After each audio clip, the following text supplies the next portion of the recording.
Hello student, good evening to all of you students. हम सभी जो है अपने होम साइंस के जो चाइल्ड डेवलपमेंट ब्रांच है उसका रिवीजन कर रहे थे। अपने TST PhD net JRF assistant professor का, जीआईसीएलटी, बीपीएससी टीआरई4 का, बिहार स्टेट का, इन सभी के जो एग्ज़ाम हैं उनको ध्यान में रखते हुए हम अपने होम साइंस सब्जेक्ट के सभी ब्रांच का जो है रिवीजन कर रहे थे, जिसमें से चाइल्ड डेवलपमेंट ब्रांच हमारा चल रहा है।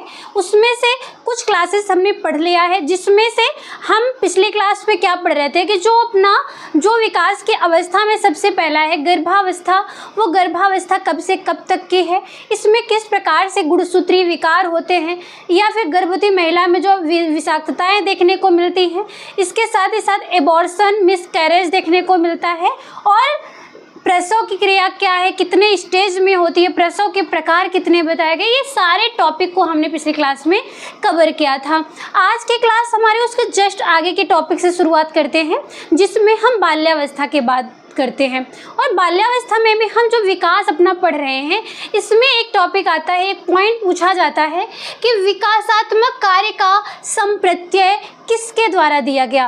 विकासात्मक जो कार्य किया गया, इसका संप्रत्यय किसके द्वारा दिया गया, तो आप उसमें से जो ऑप्शन में आपका होगा उसमें से हैविंग हर्ट्ज नाम याद रखेंगे और इसी ऑप्शन को सिलेक्ट करेंगे। आप पॉइंट टू पॉइंट नोट करिए और पॉइंट टू पॉइंट ही इसको याद कर लीजिएगा, ठीक है। यहाँ पे जो है क्विक रिवीजन आप कर रहे हैं, थियरी में मत जाइए। सिर्फ आपके पास उतना ही टाइम बचा हुआ है कि आप जो है अपना एग्ज़ाम जो जल्दी से अपने सभी सिलेबस को रिवीजन करके कवर कर सके, उतना ही टाइम है आपके पास।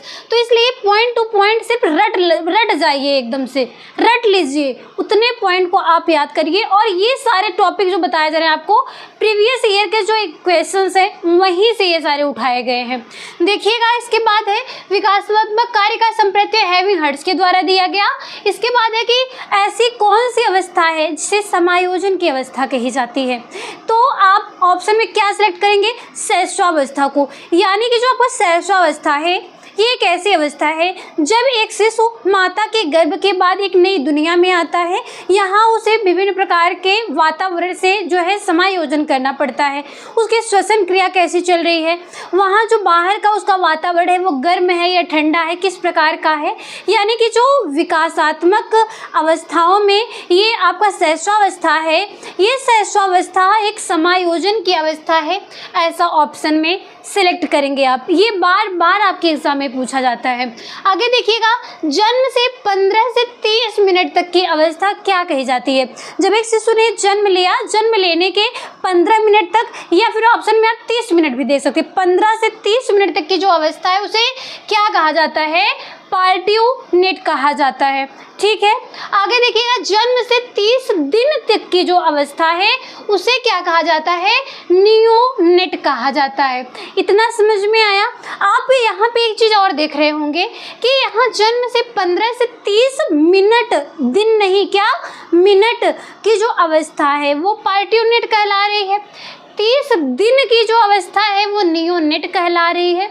लेकिन हरलॉक के अनुसार आपको विकास की अवस्थाएं पढ़ाई गई हैं। उस विकास की अवस्था में आपको बताया गया था कि शैशवावस्था जो है जन्म से लेकर के 15 दिन तक की जो अवस्था है वो शैशवावस्था कहलाती है, और वे 15वें दिन से 2 वर्ष तक की अवस्था जो है वो बचपनावस्था कहलाती है। ऐसा किसके अनुसार कहा गया है, हरलॉक के अनुसार कहा गया है। अगर आपसे डायरेक्टली पूछा जाता है कि शैशवावस्था कब से कब तक की है, तो वहाँ पे आप ऑप्शन के अकॉर्डिंग सिलेक्ट कर लेते हैं कि 2 वर्ष तक की जो अवस्था है, यानी कि जन्म से लेकर 2 वर्ष तक की जो अवस्था है वो शैशवावस्था कहला रही है। और आपको अगर हरलॉक के अनुसार डायरेक्टली नाम दे के पूछता है तो जन्म से लेकर के 15 दिन तक की अवस्था जो है क्या कहलाती है, शैशवावस्था। 15वें दिन से 2 वर्ष तक की अवस्था क्या कहलाती है, बचपनावस्था कहलाती है। और उसी के अकॉर्डिंग यहाँ पे और जो क्वेश्चन पूछा जाता है कि पार्ट्यूनेट क्या है, नियोनेट क्या है, इस प्रकार से पूछा जा सकता है, या फिर इसका एक्सप्लेनेशन भी दे करके ये ऑप्शन में आपसे पूछ सकते सकता है। इतना समझ में आया आप लोगों को। आगे देखिएगा कि शैशवावस्था के बाद आपकी आती है बाल्यावस्था। बाल्यावस्था को दो भागों में डिवाइड किया गया था, पूर्व बाल्यावस्था और उत्तर बाल्यावस्था। आपसे जो है ये पूछा जाता है कि पूर्व बाल्यावस्था को और किस नाम से जाना जाता है या फिर इसे किस और नाम से इसे प्रदर्शित किया जाता है। तो देखिएगा पूर्व बाल्यावस्था और उत्तर बाल्यावस्था दोनों के बारे में बताया गया है। पूर्व बाल्यावस्था को स्कूल पूर्व अवस्था कहा जाता है, यानी कि जो पूर्व विद्यालयी अवस्था भी इसको कहते हैं या फिर स्कूल पूर्व अवस्था कहते हैं। विद्यालय बच्चा जब जाना प्रारंभ करता है उसके पूर्व की जो अवस्था है वो अवस्था क्या कहलाती है? पूर्व विद्यालय या फिर स्कूल पूर्व अवस्था, या फिर इसे समूह पूर्व अवस्था भी कहते हैं, यानी कि एक ऐसा स्टेज बच्चे का जहां वो समूह बना करके खेलने का प्रयत्न करता है या फिर खेलता है। तो उस समूह के जो अवस्था है, उस समूह अवस्था के पूर्व की जो अवस्था है उसे पूर्व बाल्यावस्था कहा जाता है। आगे जिज्ञासा की अवस्था। जिज्ञासा की अवस्था क्या मतलब है कि जब बच्चा जो पूर्व बाल्यावस्था में होता है ना, तो यहाँ पे जो है जिज्ञासा देखने को मिलती है।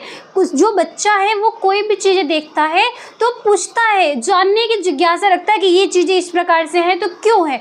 बच्चा कार्टून देख रहा है, कोई घर वाले जो है मूवी देख रहे हैं, या फिर घर पे कोई भी फैमिली मेम्बर है, वहाँ पे किसी के द्वारा कुछ भी बातें, कोई भी एक्टिविटी की जा रही है, तो जो बच्चा है वो बार बार क्वेश्चन से पुटअप करता है कि ये चीज़ें क्यों हो रही हैं, ये ऐसा क्यों हो रहा है, ऐसा क्यों नहीं हो सकता है। सूर्य जैसे भगवान इधर से दिख रहे हैं, चंदा मामा जो है दिन में क्यों नहीं दिख रहे हैं। यानी कि जो भी एक्टिविटी बच्चा करता है वो जिज्ञासापूर्ण देखने को मिलता है। बच्चे की बातों में जिज्ञासा रहती है हर एक चीज़ जानने की।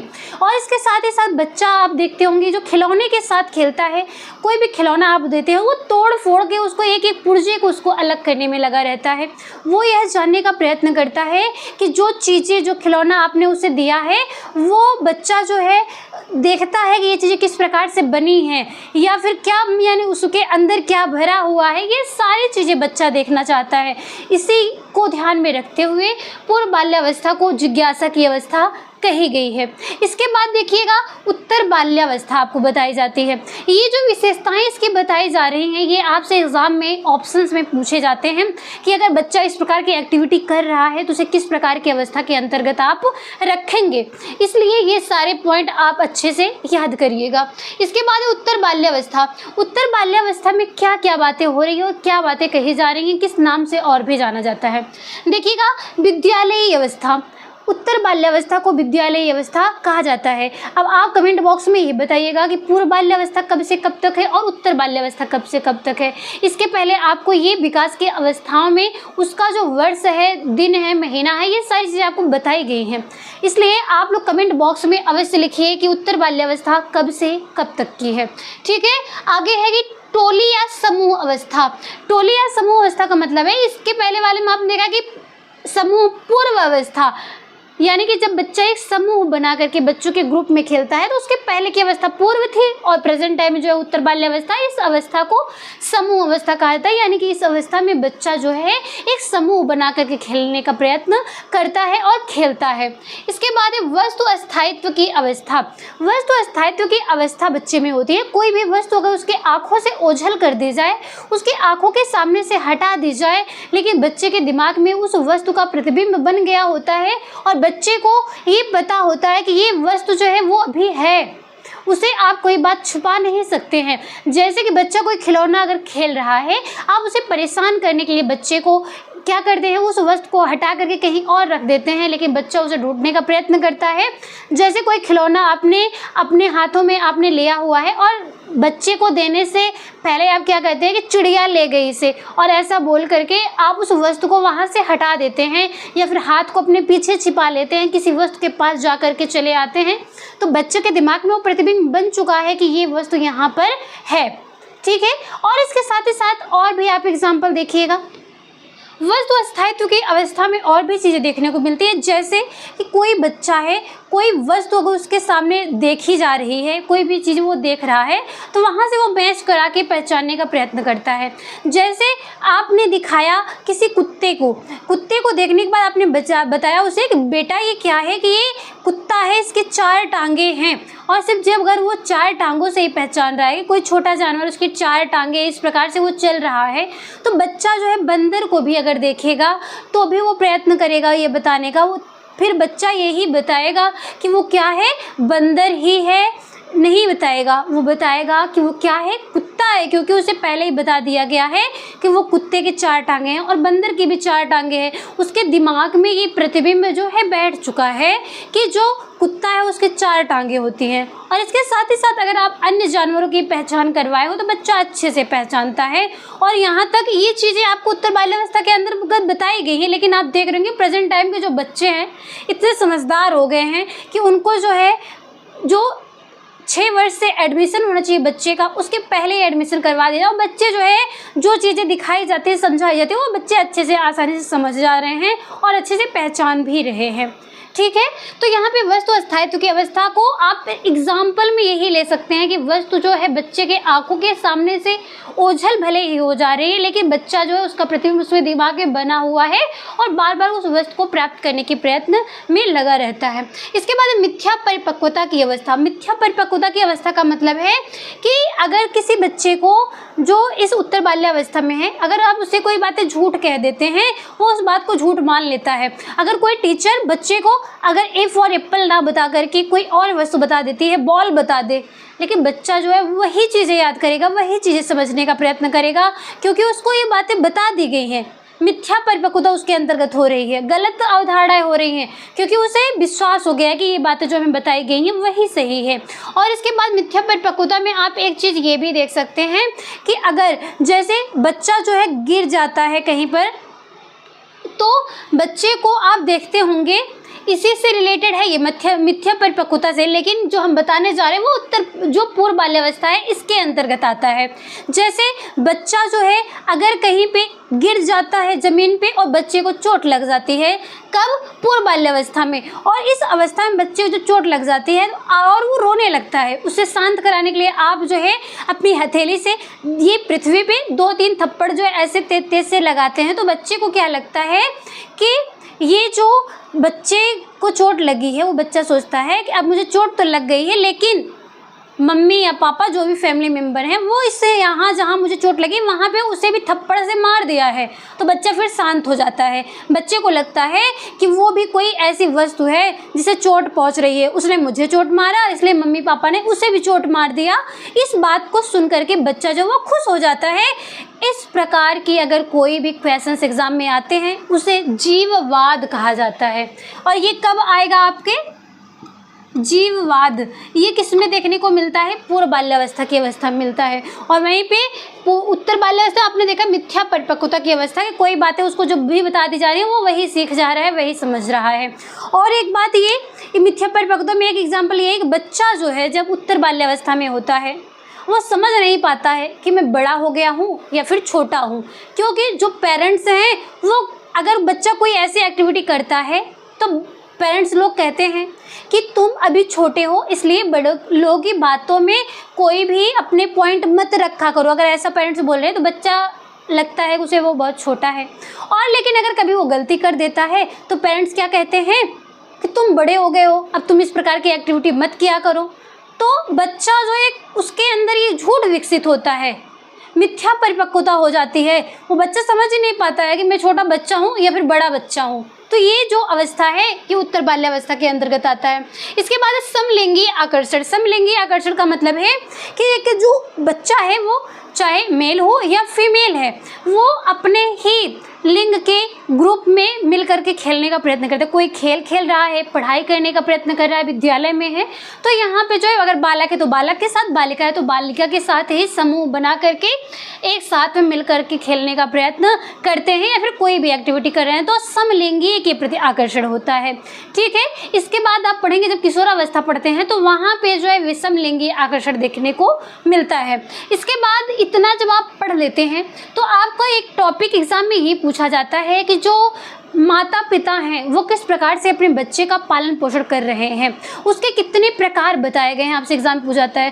खास करके जो नेट जेआरएफ के स्टूडेंट हैं उनके लिए बहुत ही इंपॉर्टेंट है कि इसके पूरे स्टेप को याद रखें, पूरे प्रकार को याद रखेंगे। और जो अदर एग्जाम के हैं, टीएसटी पीएचडी के हैं बच्चे, उनके लिए ये इंपॉर्टेंट है कि यहाँ पे जो भी बातें कही गई हैं, जो भी इसके प्रकार, जो विधियाँ बताई गई हैं पालन पोषण की, पेरेंटिंग स्टाइल की, यहाँ पे आप वो सभी चीज़ों को याद रखें, क्योंकि उनसे ये पूछा जाता है कि सबसे बेटर जो पालन पोषण की अवस्था, जो प्रकार हैं वो कौन सी स्टाइल है, यानी कि पेरेंटिंग स्टाइल सबसे बेस्ट कौन सी मानी जाती है, ऐसे एग्जाम में क्वेश्चंस पुटअप किया जाता है।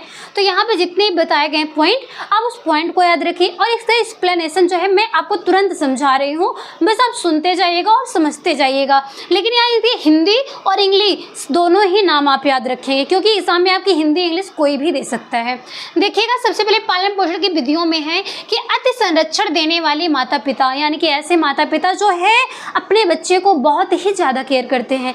कोई भी कार्य बच्चे को करना होता है तो बच्चे को करने से पहले वो स्वयं करने का प्रयत्न करते हैं। उनको लगता है कि मेरा बच्चा जो है वो सोने का है, वो बच्चा कुछ नहीं करेगा, जो मैं करूँगा वही करेगा, वो जो मैं कहूँगा वही कर सकता हो, इतना संरक्षण देते हैं। इसे अति संरक्षण देने वाले माता पिता कहते हैं, इसे ओवर प्रोटेक्शन कहा जाता है। अपने बच्चे को इतना भी प्रोटेक्शन ना दे दीजिए कि जो बच्चे को करने की चीज़ें हैं वो आप स्वयं से करें। यानी कि बच्चा जो है कोई भी चीज़ें, अगर उसे समाज में रहने की बातें कही जा रही हैं तो आप बच्चे को समाज से दूर रख रहे हैं। बेटा तुम सिर्फ पढ़ाई करो, तुम्हें आगे चलना है, जो एक शुरुआत से ही पेरेंटिंग स्टाइल में है। बच्चे के अंदर यही चीज़ें देख रखी जा रही हैं। तो बच्चा जब तक समाज से अट्रैक्ट नहीं होगा तब तक उसे नैतिकता के बारे में, सामाजिकता के बारे में कोई भी चीज़ भी पहचान नहीं होगी। और अति संरक्षण के अंतर्गत आप ये भी देखने को मिल सकता है आपको कि जो है बच्चे को किसी भी चीज़ की आवश्यकता जब है उसके पहले ही उसे उस वस्तु की जो है उसे वस्तु प्रदान कर दी जा रही है, तो बच्चे को किसी भी चीज़ की कमी कभी भी नहीं महसूस हो पाती है। और ऐसे ही बच्चे आगे चल करके जब उनके साथ कभी ऐसा होता है कि कोई वस्तु प्राप्त करना चाहते हैं और नहीं प्राप्त कर पाते हैं तो ऐसे बच्चे जो है सुसाइड कर लेते हैं। तो इसलिए माता पिता के लिए इम्पॉर्टेंट है कि अपने बच्चे को इतना भी प्रोटेक्शन मत दे दीजिए कि वो जो है अपनी जो शक्तियां हैं उनको भूल जाए। हर चीज़ करने के लिए उनके माता पिता ही रहेंगे तो बच्चे जो है कभी अपना डेवलपमेंट नहीं कर सकते हैं। ठीक है, यानी कि कोई भी चीज़ ओवर नहीं होनी चाहिए। इस प्रकार की जो माता पिता की पेरेंटिंग स्टाइल है, पालन पोषण की विधि है, ये सही नहीं मानी गई है। इसके बाद है अति कठोर माता पिता। अति कठोर माता पिता का क्या दिखाया जा रहा है इसमें कि ऐसे माता पिता इतने कठोर हैं, अगर कह दें कि बेटा तुम धूप में खड़े रहो तो बेटा वहीं धूप में खड़ा रहेगा। इसे बहुत अच्छा पेरेंटिंग स्टाइल नहीं माना जाता। लेकिन माता पिता क्या कहते हैं, चार लोगों से कहेंगे मेरा बच्चा बहुत ही अच्छा है, मैं जो कह देता हूँ वही करता है वो। अगर मैं कह दूँ कि धूप में खड़े रहो तो धूप में ही खड़ा रहेगा। अगर मैं कह दूँ कि बेटा ये आम का पेड़ नहीं इमली का पेड़ है तो बच्चा वही कहेगा हाँ पापा ये इमली का ही पेड़ है। तो इस प्रकार के पेरेंटिंग स्टाइल को बहुत ही खराब माना गया है। इस प्रकार का जो है पेरेंटिंग स्टाइल नहीं होना चाहिए, इतना कठोरता नहीं होनी चाहिए। इसे इंग्लिश में ओवर स्ट्रिक्ट पेरेंट कहा जाता है, यानी कि इतना स्ट्रिक्ट रहते हैं अपने बच्चों के प्रति कि अगर कह दिया गया कि जो है बच्चे को 6 बजे तक घर आ जाना है, चाहे रास्ते में कितना भी जाम लगा हुआ हो, कहीं भी बच्चा गया हुआ है, यानी कि बच्चे को उतने टाइम पे घर पहुंचना है तो पहुंचना है, चाहे जैसे पहुंचना है। रास्ते में उसके साथ क्या हुआ, वो विद्यालय गया है, ट्यूशन गया है, कहीं पर भी गया, उसके साथ कुछ भी हो उससे नहीं मतलब है। बच्चा 6 बजे घर आ जाना चाहिए, बस इतने से मतलब है। तो इस प्रकार से जो पेरेंटिंग स्टाइल है वो सही नहीं मानी गई है। अगला है पक्षपात करने वाले माता पिता। पक्षपात करने वाले माता पिता में क्या बताया गया है कि एक बच्चे हैं, अगर उनके अगर बालक है दूसरा बालिका है, या फिर ऐसे फैमिली मेम्बर हैं जहाँ पे जो है एक जो लड़के के पोते पोतियाँ हैं उनके साथ कुछ और व्यवहार किया जाए, एक जो बेटा है उसके जो बच्चे हैं उनका पालन पोषण दूसरे ढंग से किया जाए और रहते एक साथ में हैं, तो जो आपस में बच्चे हैं उनके बीच मन मुटाव होगा, एक दूसरे के प्रति ईर्ष्या भाव बढ़ेगा। जैसे एक भाई बहन है, अगर एग्जाम्पल के तौर में बेटे की जो है ज़्यादा इच्छाएं पूरी की जानी, उसके बर्थडे को अच्छे से सेलिब्रेट किया जा रहा है। जो बालिका है, जो लड़की है, उसका बर्थडे उतना अच्छे से सेलिब्रेट नहीं किया जा रहा है। बच्चा कोई वस्तु मांगता है उसे तुरंत दिला दिया जा रहा है, बच्ची अगर कोई चीज़ मांग रही है उसे नहीं दिलाया जा रहा है। तो यहाँ पे बच्चे का आपस में ही जो है वहाँ पे ईर्ष्या देखने को मिलती है। और ऐसे बच्चे जब माता पिता के द्वारा बचपन से ही इस प्रकार से निगलेक्ट किए जाते रहते हैं, उनकी इच्छाएं इस प्रकार से एकदम से नहीं पूरी हो पाती, उन्हें खुशियां नहीं मिलती है छोटी छोटी बातों पे, तो ऐसे बच्चे जो है आगे चल कर के लोगों के ऊपर विश्वास करना बंद कर देते हैं। यानी कि समाज में अपना अलग से अच्छे से प्रदर्शन नहीं कर पाते और उनके अंदर जो है वो हीन भावना से वो ग्रसित हो जाते हैं। यहाँ समझ में आया आप लोग को। आगे तिरस्कार करने वाले माता पिता। तिरस्कार करने वाले माता पिता का मतलब है कि ऐसे माता पिता, इन्हें बच्चों के फ्यूचर से, बच्चे के लाइफ से कोई मतलब नहीं है। बच्चा कब आ रहा है, कब जा रहा, उसने खाया कि नहीं खाया, पानी पिया कि नहीं पिया, ट्यूशन गया कि स्कूल गया, कहाँ है, क्या कर रहे, कोई मतलब नहीं है। दिन भर घर से फैमिली जो है, उनके पेरेंट जो है घर से बाहर हैं, घर पे आ रहे हैं तो जो है उन्हें किसी चीज़ से कोई मतलब नहीं, खुद मोबाइल चला रहे हैं, अपने कामों में व्यस्त हैं, बच्चों को टाइमिंग नहीं दे पा रहे हैं। तो इस प्रकार के जो पेरेंट्स होते हैं उन्हें तिरस्कार करने वाले माता पिता के अंतर्गत रखा जाता है। तो इस प्रकार की पेरेंटिंग स्टाइल को भी सही नहीं माना गया है, इसे इंग्लिश में रिजेक्शन एटीट्यूड कहा जाता है। इसके बाद है प्रजातांत्रिक माता पिता। प्रजातांत्रिक माता पिता को इंग्लिश में डेमोक्रेटिक पेरेंट्स कहते हैं। ये पेरेंटिंग स्टाइल यानी कि पालन पोषण की सबसे अच्छी विधि मानी जाती है। ऐसी पालन पोषण की विधि जिसमें माता और पिता बच्चे के साथ एक फ्रेंडली व्यवहार करते हैं। कोई भी छोटा सा फंक्शन हो, कोई छोटी सी निर्णय लेने की बात हो, तो वहाँ माता पिता के साथ ही साथ बच्चे को भी अपनी बातें रखने का मौका दिया जाता है। बच्चे को उतना ही लाड प्यार दिया जाता है, उतना ही उनके साथ कठोरता रखी जाती है जितना उचित होता है। बच्चे की एक एक छोटी छोटी खुशियों का भी ध्यान रखा जाता है। कहीं कोई बच्चा गलती कर रहा है तो वो भी समझाया जा रहा है, बच्चे को टाइमिंग भी दिया जा रहा है। यानी कि एक सबसे बेहतरीन अगर कोई पेरेंटिंग स्टाइल मानी गई तो वो है प्रजातांत्रिक माता पिता। ऐसे पालन पोषण की विधि जिसमें जो है बच्चों की बातों को भी ध्यान में रख करके कार्य किया जा रहा है, तो ऐसे माता पिता के जो पालन पोषण की विधि उसे प्रजातांत्रिक माता पिता या फिर डेमोक्रेटिक पेरेंट्स जो होते हैं। इसके बाद देखिएगा प्रभुत्वशाली माता पिता, इसे ऑटोक्रेटिक पेरेंट्स कहते हैं। इसमें जो प्रभुत्वशाली में अपना पूरा प्रभुत्व दिखाते हैं, मैं जो कहूँगा बच्चा वही करेगा, इसके अलावा बच्चा कोई भी कार्य खुद से नहीं कर सकता है। तो ऐसे माता पिता को क्या कहा जाता है, प्रभुत्वशाली माता पिता। यहाँ डेमोक्रेटिक है, यहाँ ऑटोक्रेटिक है। ठीक है, इतना समझ में आप लोग को। यहाँ कोई भी जो ऑप्शन है वो आप मिस मत करिएगा, और इसके साथ साथ इसका जो एक्सप्लेनेशन है उसको भी ध्यान रखिएगा, क्योंकि आपके नेट के एग्जाम में मैच द फॉलोइंग में करके ये चीज़ें पूछी जाती हैं।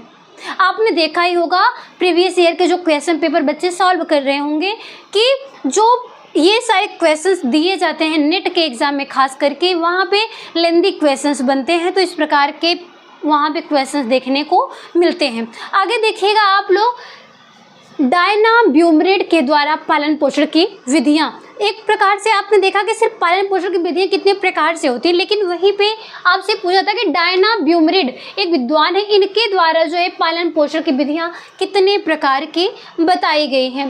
तो इन्होंने जो पालन पोषण की विधि बताई है वो 4 बताई है। इन 4 शैलियों में देखिएगा, सबसे पहला है अनुशासनात्मक शैली, प्रभुत्वशाली शैली, छूट व अनुमति पूर्ण छूट पाने हेतु असम्मिलित व उपेक्षात्मक शैली। यहाँ पे 4 चीज़ें बताई गई हैं। चारों में सबसे पहला है क्या, अनुशासनात्मक शैली, जिसे अथॉरिटेटिव स्टाइल कहा जाता है।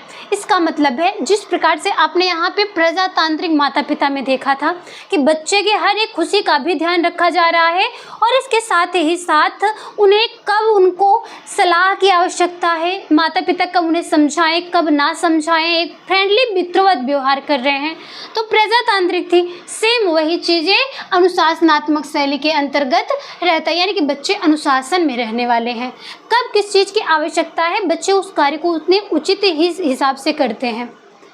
कब किसे सामाजिकता दिखानी है, कहाँ पे वो बच्चे खुद से निर्णय ले सकते हैं, कब वो घर पे आ रहे हैं, कब जा रहे हैं, माता पिता क्या नियम है, यानी कि बच्चे यहाँ खुल कर जीते हैं, यानी कि वो खुल कर भी जी ले रहे हैं और अपने माता पिता के अनुशासन में भी रह रहे हैं। तो इस प्रकार की जो शैली है उसे अनुशासनात्मक शैली के अंतर्गत रखा गया है। इसके बाद प्रभुत्वशाली शैली, प्रभुत्वशाली शैली में भी यही बातें आपको ये भी बताई गई हैं, जहाँ पे माता पिता जो है अपना पूरा रौब दिखाते हैं कि जो मैं कहूँगा आपको बस वही करना है, बाकी उसके अलावा बच्चा कोई भी चीज़ नहीं कर सकता है। तो इस प्रकार की जो शैली उसे प्रभुत्वशाली शैली के नाम से जाना जाता है, ये अच्छी नहीं मानी गई है। इसके बाद छूट व अनुमतिपूर्ण छूट पाने वाले बच्चे। छूट व अनुमतिपूर्ण का मतलब है कि ऐसे माता पिता जो अपने बच्चे को पूरी तरह से छूट देते हैं, जो करना है बेटा वो करो, जो भी कर रहे हैं बच्चे पूरा छूट है, कोई भी काम करिए, चाहे वो नशा पत्ती कर रहे हो या फिर कोई भी चीज़ खा रहे हैं, कभी भी आ रहे हैं, कभी भी जा रहे हैं, कोई रूल नहीं, कोई रेगुलेशन नहीं है। पढ़ने का मन है पढ़ो, ना पढ़ने का मन है ना पढ़ो, कोई मतलब नहीं है। इतनी छूट बच्चे को दे दी गई है, बच्चे जब जो कह रहा है वह चीज़ उसको दी भी जा रही है, यानी कि पूरी छूट है। तो ऐसे में बच्चे बिगड़ जाते हैं। इस प्रकार की जो शैली बताई गई वो छूट व अनुमतिपूर्ण शैली, इसको इंग्लिश में परमिसिव स्टाइल कहा जाता है। इसके बाद है असम्मिलित व उपेक्षात्मक शैली। असम्मिलित व उपेक्षात्मक शैली को इंग्लिश में अनइन्वॉल्व्ड स्टाइल कहा जाता है। ऐसे माता पिता जिन्हें बच्चों की खुशी, बच्चों के दुख, इनसे कोई मतलब नहीं है। बच्चे के जीवन में क्या चल रहा है, क्या नहीं चल रहा है, बच्चा दुखी है कि खुश है, उसे कब माता पिता की आवश्यकता है कब नहीं, ये सारी बातों से फैमिली में जो पेरेंट्स हैं उनको कोई मतलब नहीं है। जो बच्चे की खुशियों में ना शामिल हो रहे हैं, ना ही उनके दुख में उनका साथ दे रहे हैं, तो ऐसे माता पिता जो है असम्मिलित उपेक्षात्मक शैली के अंतर्गत रखे जाते हैं। बच्चे की खुशी में, यानी कि बच्चा जो है एग्ज़ाम में फर्स्ट डिवीज़न आया है, पेरेंट्स मीटिंग है, बच्चे के साथ में पेरेंट्स को बुलाया गया है विद्यालय में, लेकिन माता पिता से कोई मतलब नहीं है। बस बच्चे को पैसा दिया गया, फीस प्रोवाइड की गई है और वे जा रहे हैं विद्यालयों में अपने, वहाँ पे उनके साथ क्या हो रहा है क्या नहीं हो रहा है, यानी कि उनकी ना ही खुशियों में वो सम्मिलित हो रहे हैं, ना ही उनके दुख में। तो इस प्रकार से जो माता पिता होते हैं अनइन्वॉल्व्ड होते हैं, यानी कि बच्चे के लाइफ में अपने आप को इन्वॉल्व नहीं कर पाते हैं। तो इस प्रकार की शैली को असम्मिलित व उपेक्षात्मक शैली के अंतर्गत रखा जाता है। तो यहाँ आपने देखा एग्जाम में टेस्टी पेस्टी में पूछा जाता है खास करके कि सबसे अच्छी पेरेंटिंग स्टाइल कौन सी मानी जाती है, तो पालन पोषण की विधियों में प्रजातांत्रिक माता पिता जो है ये माना जाता है। और अगर पूछा जाए कि डायना ब्यूब्रिड के अनुसार, तो आप इसमें से ऑप्शन में अनुशासनात्मक शैली को सेलेक्ट करेंगे।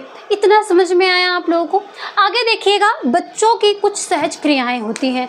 बच्चा जब छोटा होता है, जो शैशवावस्था में है, ऐसे बच्चे कुछ अपनी सहज क्रियाएं करते हैं, यानी कुछ ऐसी एक्टिविटी करते हैं, उसे किस नाम से प्रदर्शित किया जा रहा है, किस नाम से आप उसे समझ सकते हैं। आपसे एग्ज़ाम में ऐसे वर्ड देखने को मिलते हैं जिसका एक्सप्लेनेशन में आपको मैच करवाना होता है, या फिर उसका एक्सप्लेनेशन दिया हुआ है, उससे क्या कहा जा रहा है, ये चीज़ें आपसे एग्ज़ाम में पूछी जाती हैं। और नेट के ही एग्ज़ाम में नहीं बल्कि टेस्टी पेस्टी सभी एग्ज़ाम में देखने को मिलता है। पीजीटी के स्टूडेंट और नेट जेआरएफ के स्टूडेंट खास करके इस पॉइंट पे ध्यान देंगे। एक एक पॉइंट को देखिए और ध्यान से समझते जाइएगा। आपसे एग्जाम में पूछा जाता है क्रेस्बिक या फिर पाल्मर क्या होता है, तो आप देखिएगा, जब बच्चों का हथेली से कोई वस्तु कसकर पकड़ना। जब कोई छोटा बच्चा है, आप उसको उसके हथेली पे कोई वस्तु रखते हैं तो उसकी मुट्ठी बंद हो जाती है। जब उसकी मुट्ठी बंद हो जाती है तो पेरेंट्स को क्या लगता है कि बच्चे इतना समझदार हो गया है, कोई वस्तु रखी तो उसने पकड़ लिया, उस वस्तु को पहचान रहा है। लेकिन ऐसी कोई भी क्रियाएं वहाँ पे नहीं होती हैं, क्योंकि ये बच्चे की एक सहज क्रिया है। यहाँ बच्चा जानबूझ के कोई चीज़ नहीं कर रहा है, ये एक सहज क्रिया है। ये इस उम्र में बच्चों के साथ होगा। कोई भी वस्तु अगर आप बच्चे के हाथ में सांप भी रख दे तो बच्चा वो भी पकड़ लेगा, क्योंकि बच्चे को नहीं पता है वो चीज़ क्या है, बस वो इसकी क्रिया है कि वो उस वस्तु को पकड़ेगा ही।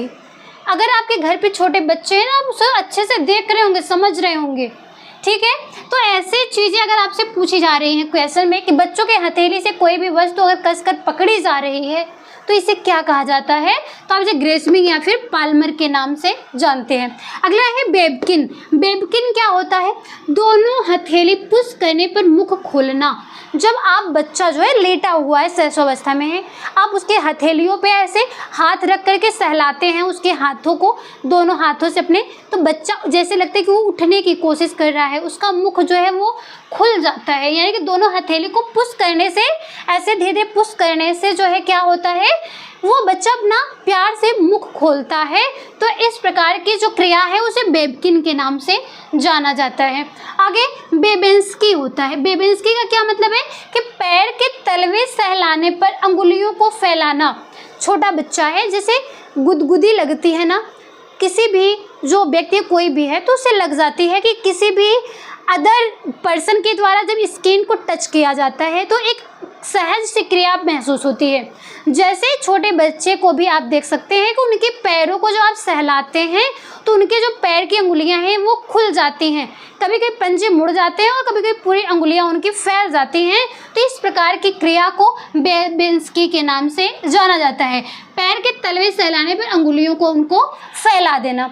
इसके बाद पूछा जाता है मोरो रिफ्लेक्स क्या होता है। ये जितने पॉइंट आपको बताए गए हैं प्रीवियस ईयर के क्वेश्चन पेपर में ये सारे वर्ड पूछे गए हैं, इन सबको एक जगह पे रख करके शॉर्ट नोट्स में आपको बताया जा रहा है कि आप इसको रट लीजिए, अच्छे से समझ लीजिए, ठीक है।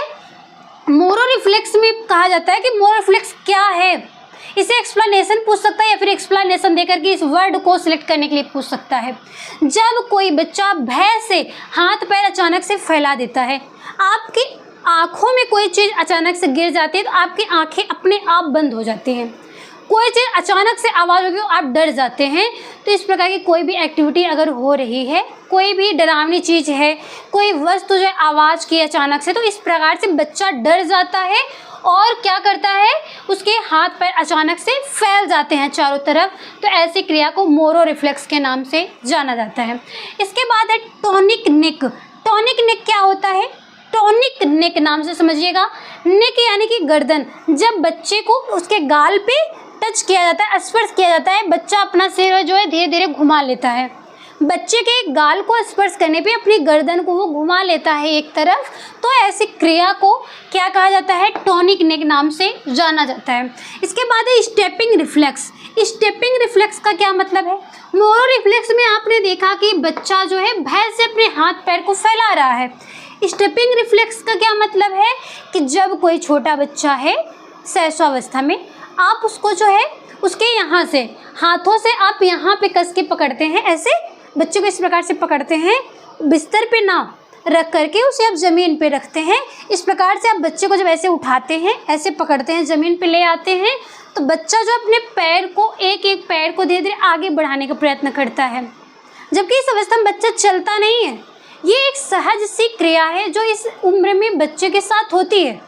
बच्चे को जब आप यहाँ से पकड़ते हैं कस करके, तो बच्चे को ऐसे जब आप उठाते हैं और उसे ज़मीन के पास ले आते हैं या बिस्तर पे ही रखते हैं, तो बच्चा जो अपने पैरों को इस प्रकार से रखता है, जैसे लगता है कि बच्चा जो चलने का प्रयत्न कर रहा है।